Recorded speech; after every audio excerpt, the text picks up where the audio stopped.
हाथी और चूहा की कहानी। एक राज्य में एक राजा का शासन था।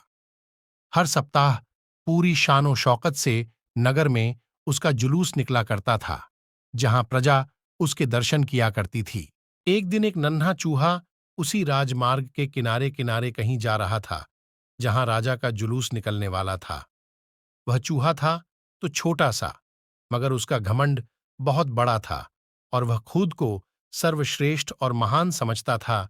कुछ देर बाद राजमार्ग से राजा का भव्य जुलूस निकला, जिसे देखने लोगों की भीड़ लगने लगी। राजा अपने पूरे दलबल के साथ था। उसके सैनिक उसे घेरे हुए थे। कई मंत्री और अनुचर उसके पीछे थे। वह एक विशाल शाही हाथी पर सवार था। हाथी शाही था, इसलिए उसे भव्यता से सजाया गया था और उसकी शान भी देखते बनते थी। जुलूस में हाथी के साथ एक शाही बिल्ली और एक कुत्ता भी थे। राजा का जुलूस देखने को उमड़ी भीड़ राजा के साथ साथ उसके शाही हाथी की भी प्रशंसा कर रहे थी। यह सुनकर घमंडी चूहे को बहुत बुरा लगा। वह हाथी को गौर से देखने लगा, फिर सोचने लगा, इसमें ऐसी क्या खास बात है जो मुझ में नहीं। मैं भी उस जैसा ही हूं। मेरे पास भी 2 आंखें, 2 कान, 1 नाक और 4 पैर हैं। फिर उसकी इतनी प्रशंसा क्यों?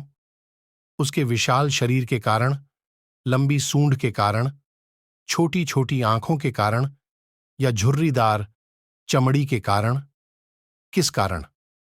एक बार तुम लोग मुझे देख लो, उस हाथी को भूल जाओगे। मैं हाथी से ज्यादा महान हूं। चूहा ये सब सोच ही रहा था कि शाही बिल्ली की नजर उस पर पड़ गई और उसकी लार टपक गई।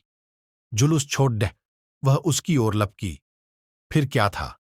चूहा अपनी सारी महानता भूलकर दुम दबाकर भागा। भागते भागते वह हाथी के सामने आ गया। आगे बढ़ते हाथी ने उस पिद्दी से चूहे को देखा तक नहीं और अपना विशाल पैर उठा लिया।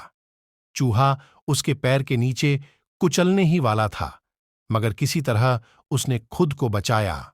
वहां से बचा तो खतरनाक कुत्ता सामने था, जो उसे देखकर गुर्राया। चूहा पूरी जान लगाकर वहां से भागा और राजमार्ग के किनारे स्थित एक छेद में घुस गया।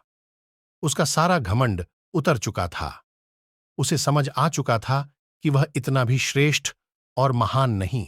सीख किसी से मात्र रूप रंग की समानता हमें महान नहीं बनाती। महान हमारे गुण और कार्य बनाते हैं।